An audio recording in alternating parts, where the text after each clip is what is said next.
Hi, I'm Jeff Cunningham, professor at Arizona State University, and I'm here this morning with legendary investor, philosopher, and CEO of Berkshire Hathaway, Warren Buffett. Good morning, Warren. Good morning. My first question for you, I don't know if you've had a chance to Google yourself, but if you Google Warren Buffett, you get 25 million hits.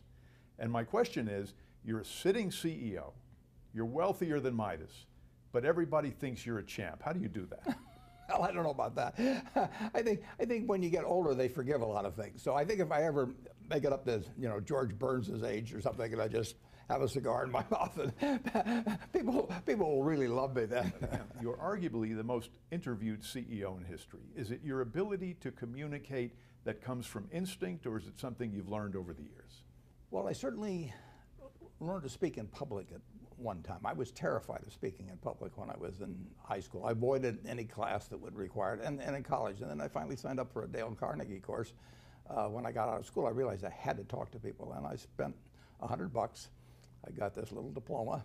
I proposed to my wife during the term of the course, so I really got my money's worth there. But in terms of public speaking, I really had to force myself on that. In terms of talking privately, they couldn't stop me from the moment I started in school or anything. I've always liked to talk. How do you keep up with all the media and information that goes on in our crazy world and in your world of Berkshire Hathaway? What's your media routine? I just read and read and read. I probably read 5 to 6 hours a day. I don't read as fast now as when I was younger, but I read 5 daily newspapers. I read a fair number of magazines. I read 10Ks, I read annual reports, and I read a lot of other things too. So I've always enjoyed reading. I love reading biographies, for example. And you process information very quickly. Well, I have some filters in my mind. So if somebody calls me about an investment in a business or an investment in securities, I usually know in 2 or 3 minutes whether I have an interest. And I don't waste any time with the ones in which I don't have an interest. I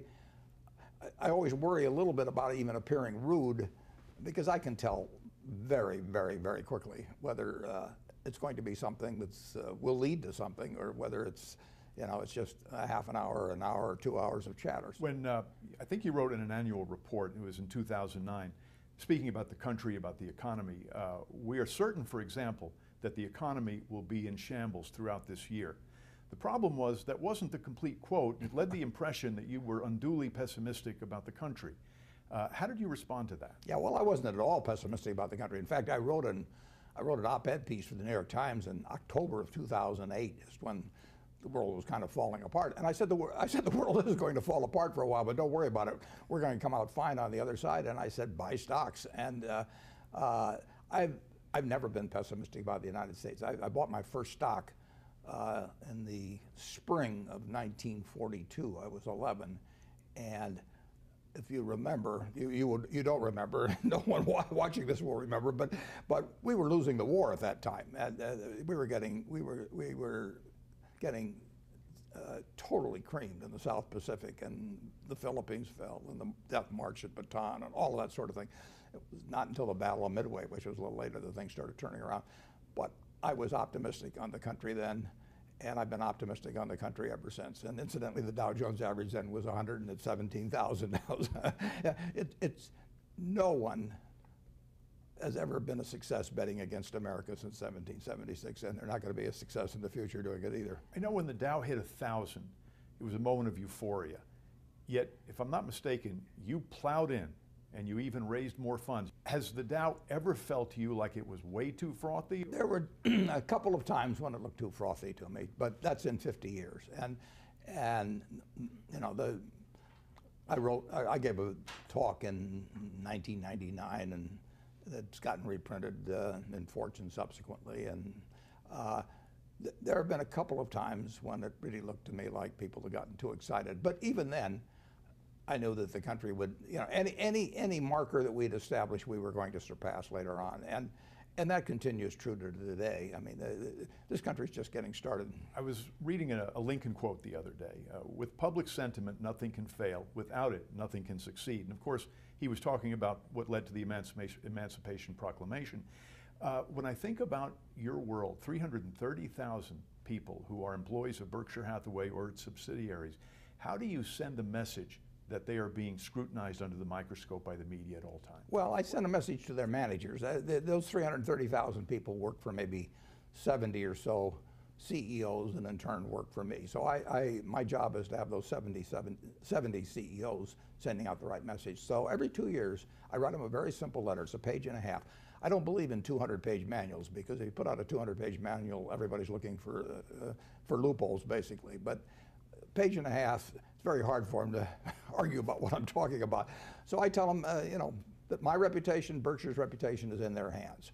And not only, and we've got all the money we need. We'd like to make more money, but we got all the money we need. We don't have an ounce of reputation beyond what we need, and we can't afford to lose it. So we never will trade reputation away for money. And they're the ones that are the guardians of that, and that I want them to not only do what's legal, obviously, but I want them to judge every action by how it would appear on the front page of their local paper, written by a smart but semi-unfriendly reporter, you know, who really understood it, to be read by their family, their neighbors, their friends, and it has to pass that test as well. And I tell them I don't want anything around the lines. I tell them there's plenty of money to be made in the center of the court, and I'm 84 and my eyes aren't that good anymore. I can't quite see the lines that well. So just keep it in the center of the court, and if they have any questions, call me, you know.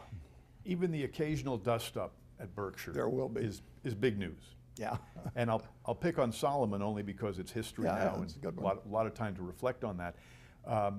When you think about what you went through there, what advice do you have for a CEO who's on the media hot seat because of a similar situation? Well, there's a couple pieces of advice on that. The first is that when you find out a bad news, correct it, and if it's necessary to report it, then the authorities report it immediately. The big problem with Solomon was not what a fellow named Mosier did, which was to defy the U.S. government, not ever a very good idea, but that could have been handled.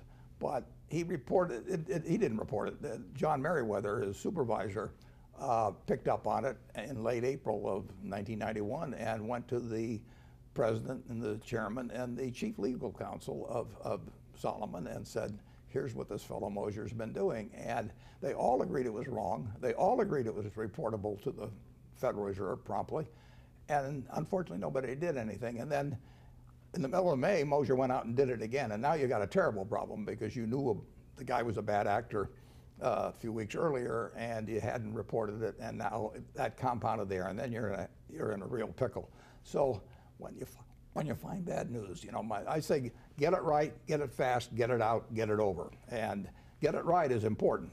There wasn't any question that Mosier had done it there, but to get it fast and get it out, they missed on. And so deal with you're going to get bad news. I mean, I got 330,000 people. I mean, I will guarantee you that probably dozens of them are doing something wrong right now, and I just hope I find out about it early, and the person below me finds out and lets me know if it's bad enough, and that they stop it.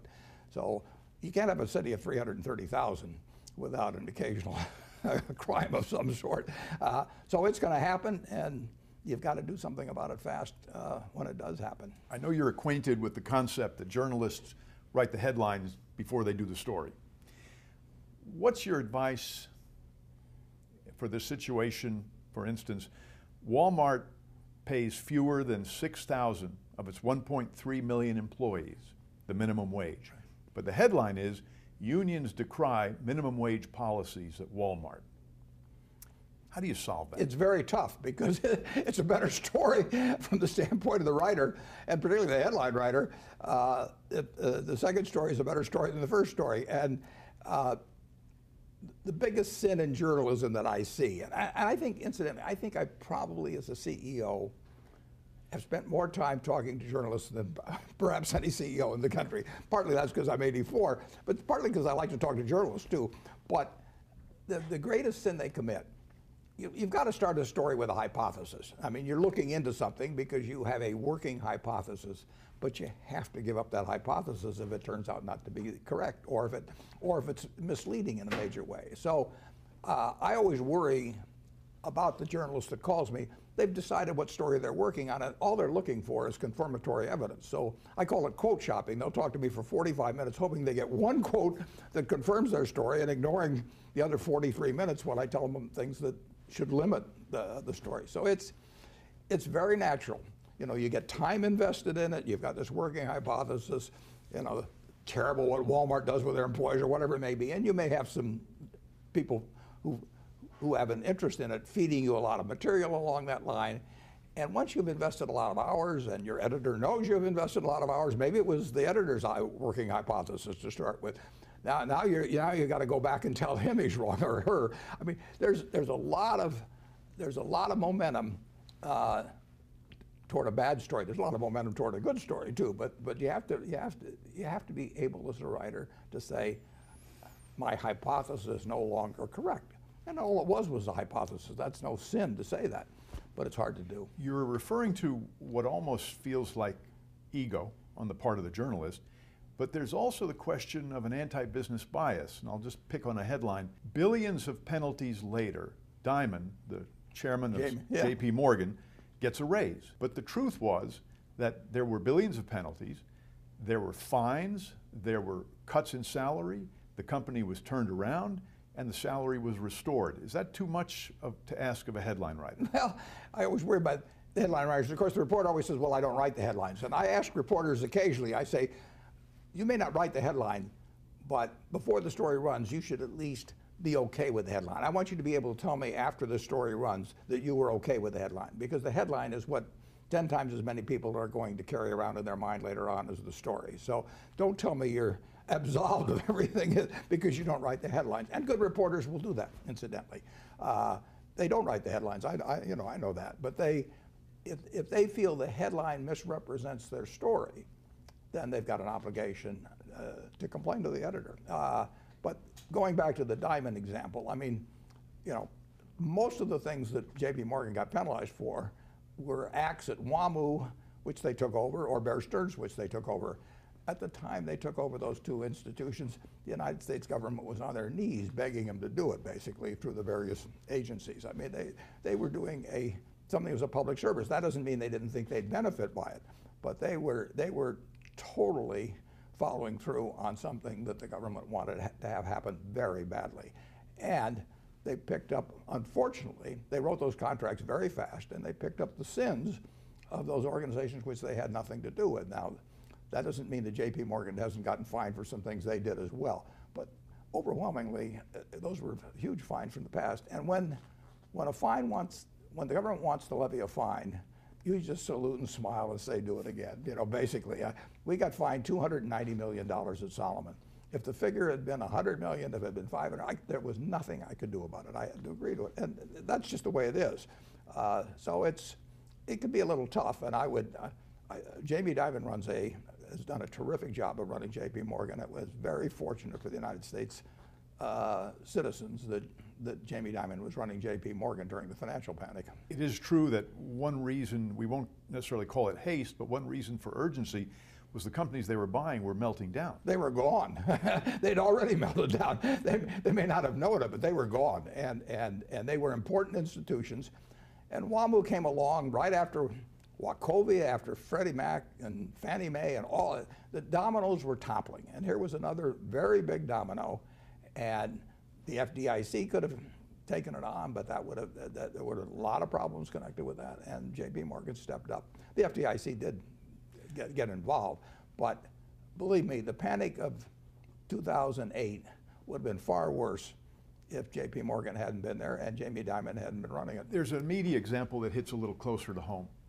You were quoted as being very interested and dramatically changing your opinion on a compensation issue, but that you didn't divulge it to the board. I'm wondering if that was just a misquote or bad fact-checking.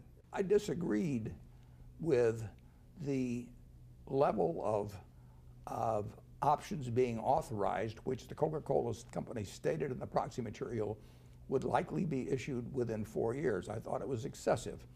I abstained from voting. I announced my abstention after the vote. I did not want to be leading a proxy contest or anything of the sort. I think the management of Coca-Cola is first class. I think they got some difficult problems to take on, but I think they've got some tremendous assets working for them as well. And I thought that they're very decent people, and I thought if they were reasoned with and talked to, that they might well change things, and they have. I mean, they've dramatically changed that plan so that instead of over 4 years, it'll be over 12 years. Well, that's cutting it by 2/3.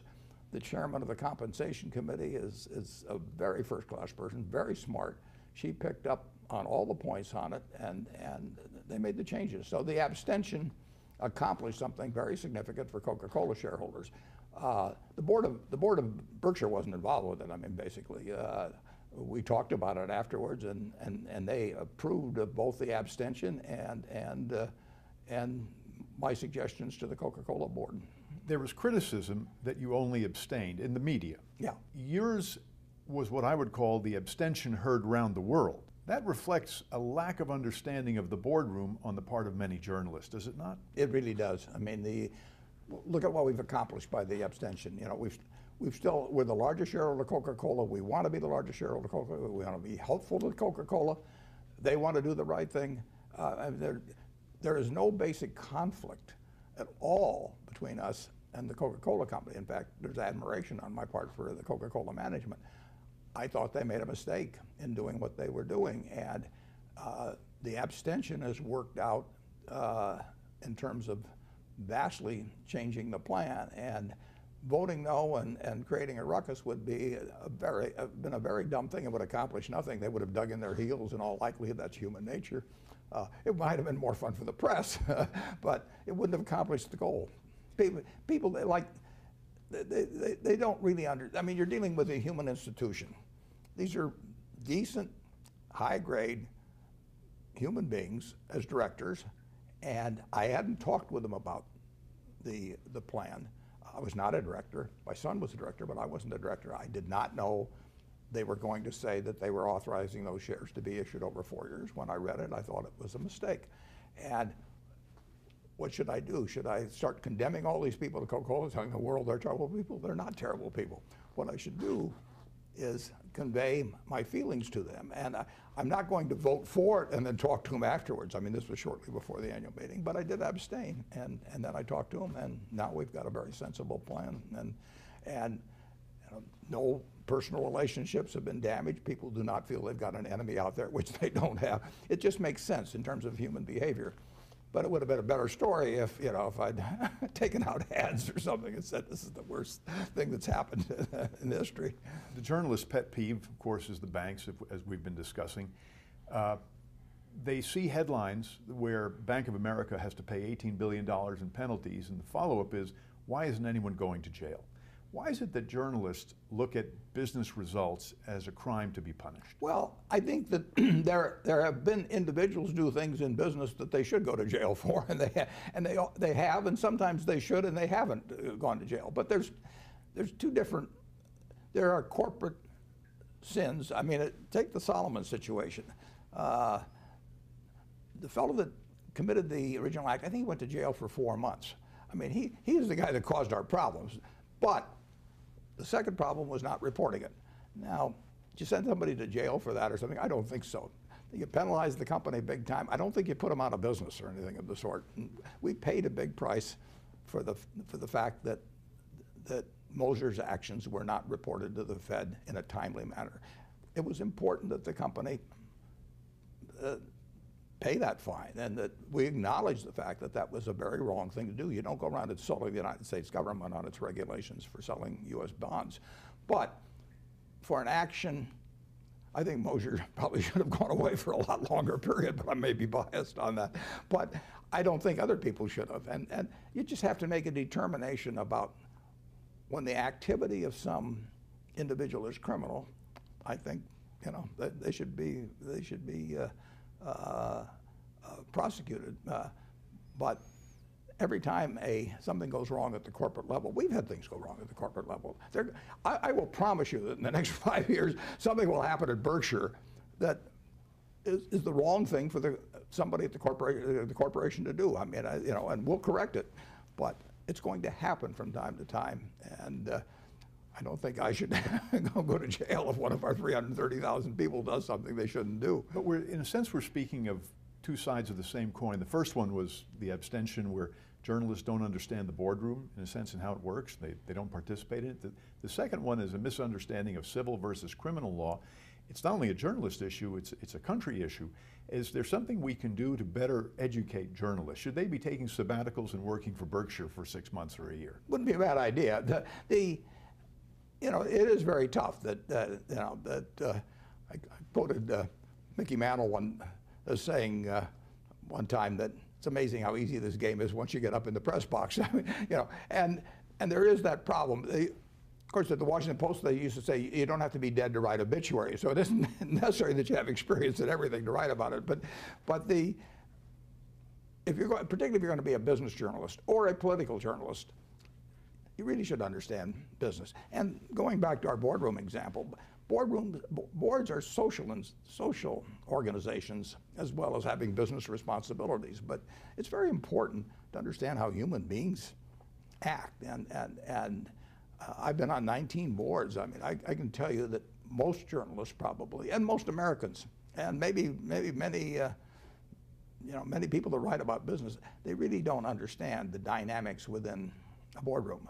And it's a little hard for journalists to be planted in boardrooms around the country, but I do think that business journalists, they have to understand accounting. You can't write about business without understanding accounting. And I run into a lot of journalists that really don't understand accounting, and that's too bad. That's the language of business, and that's important to understand. The best business journalist I've known has been Carol Loomis, and she didn't start out knowing anything about business, but she wanted to learn, and she is smarter at the end of every day than she is at the start of the day. Not very many people you can say that about, but she learned about accounting, she learned about all aspects of business, and as a result, she became the best business writer in the United States, or maybe the world. You know that Jim Michaels, my former editor at Forbes, and I were talking one day about Carol Loomis. I will say this for Carol, I've seen her start stories and find out that she was wrong in her working hypothesis, and she wrote according to the facts that she found out, and she was very good at finding out facts, very diligent, and that's why she wrote relatively few per year. But any story she wrote, you were going to learn something by reading, a lot by reading. The world of journalism and media has changed, and it's reflective of the world that Carol represented, the detailed, long-form story. Content today is a commodity. And I'd first like to ask if the fact that it's a commodity had something to do with, I'll qualify it as your change of heart about the Washington Post and your interest in media general. I wouldn't say it changed it too much. I mean, the Washington Post was selling the newspaper, basically, and that changed my forever commitment to it. And I also felt that I wouldn't be running Berkshire someday, and this would be a smaller commitment that we would usually make to marketable securities. And there was a very logical deal that could be worked out to redeem our shares that would be good for both the company and for Berkshire. So it was not really my feeling about newspaper journalism. Washington Post was getting out of the newspaper business. We were getting into it more at about the same time. The newsstand is becoming social media in some respects. If you look at these numbers, they sound like a Berkshire deal. 1.1 billion, that's the number of visitors Facebook gets per month. 900 million is the number of visitors Google gets per month. So news is seen now through the filter of what our friends think is interesting. Yeah. Everybody's a reporter. How does that play out for us? Well, it's really changed the world big time, and you can see it, you know, in daily newspaper circulation in the United States. I guess there's maybe 1,400 or so daily papers left. There were 1,700 not so long ago, and their numbers are going to go down, and their circulation is going to go down, and their earnings are going to go down. So it is, the print daily newspaper is, you know, it's been in decline for some period. It's going to continue in decline, and people with their computers, you know, with their mobile phones, whatever it is, they get things instantly. I mean, I used to have to wait till the next day to look at the box score of, you know, what the Cardinals did the night before, and you know, find out how Musial had hit and everything. And now I can go to ESPN.com and, you know, get it play by play. So the world has really changed, and people are, you know, they have gotten used to and demand instant reporting, basically. And that means that they get a lot of stuff before the facts are out, but it means they get the facts very quickly too. they can get their financial news much faster now than when they waited to the next day to see where their stocks had closed. There's a silver lining you may not be aware of.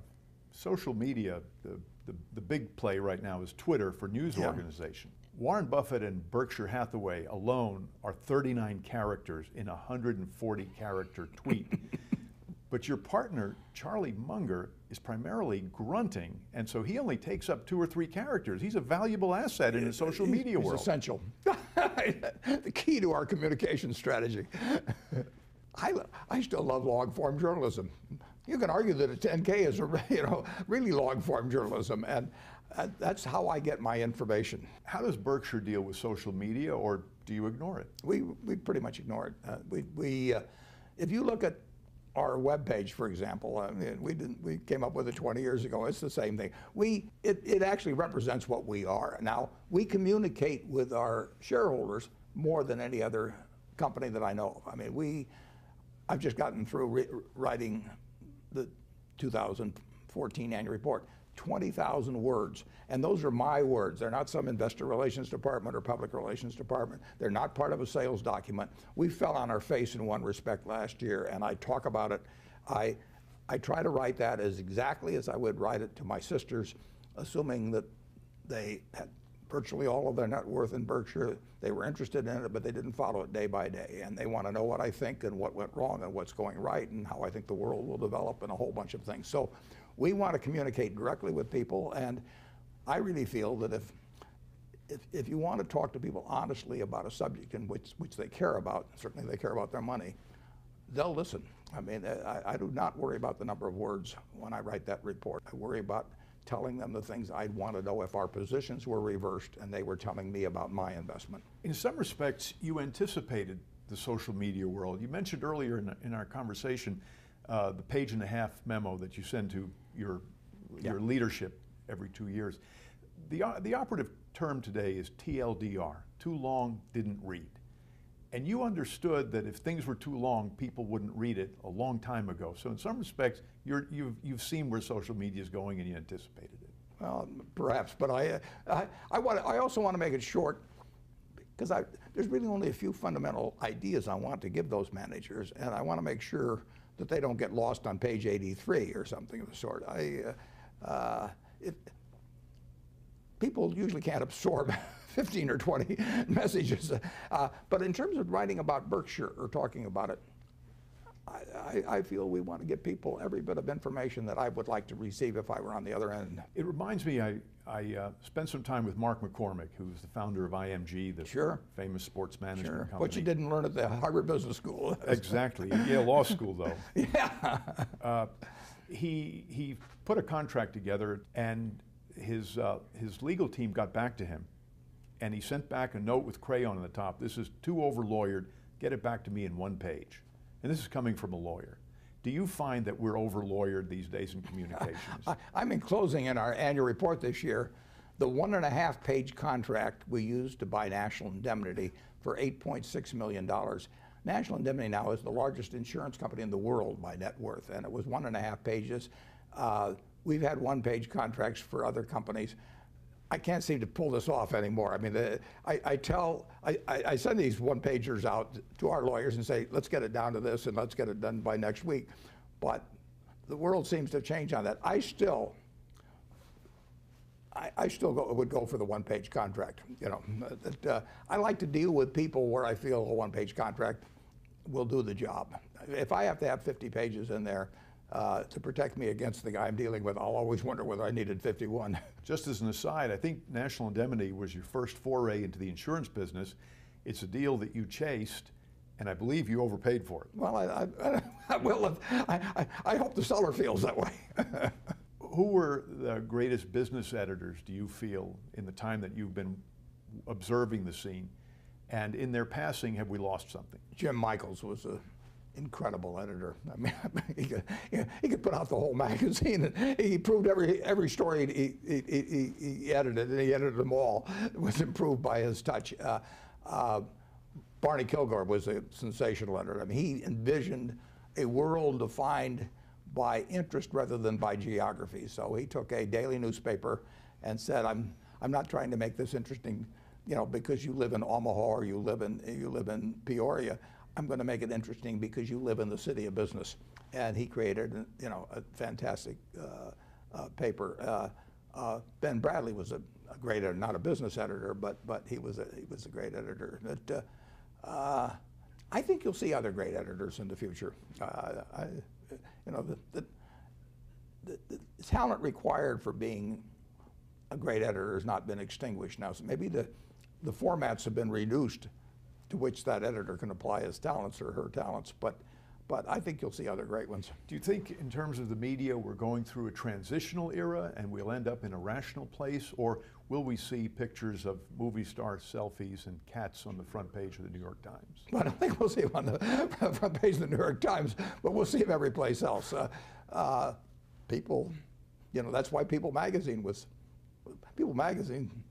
became the most profitable magazine you know, maybe in the world, certainly in the United States, by quite a margin. You know, Fortune magazine was still turning out things that I love to read, but it was People that sold. No, unfortunately, I think the great majority of people are going to like things very, very brief. They're going to like personalities. You know, but there will be people also that care about more in-depth journalism. I was reading Robert Redford was quoted that he created Sundance because the studios were doing things for the young kids, Transformers and science fiction, and he wanted a place to do independent movies. Do you think the same thing applies to the media in the examples that you just gave, that there'll be an independent flourishing? Well, there will be first-class journalism in institutions devoted to that, or publications devoted to that, and there is a big enough market for that. It's not where most of the money will be, and money will drive what the public sees. Any parting advice before the end of our interview for the journalism student? I think it's wonderful. If I didn't do what I do in my life, I would want to be a journalist. I mean, I consider myself a journalist to some extent. I assign myself a story.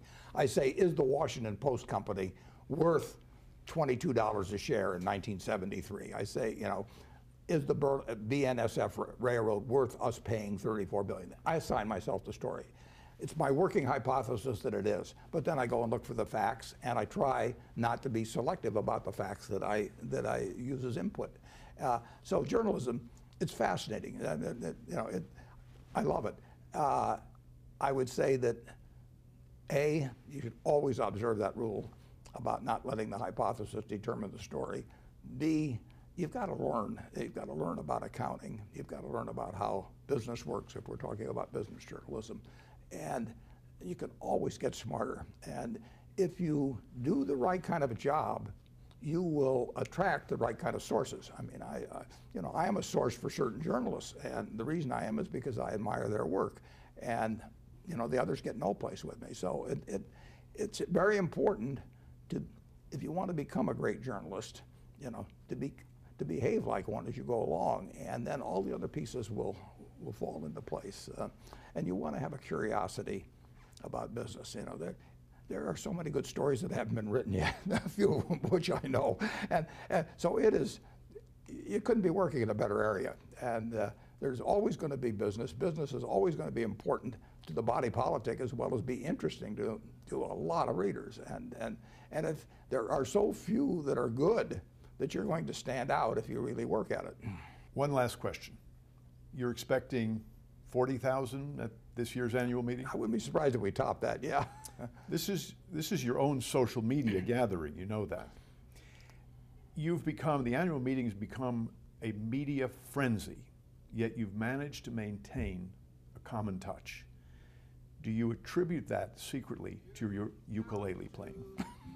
No, I think I attribute it to the fact that I promised the crowd I won't play the ukulele. That's why they come. Break a little, that's the story of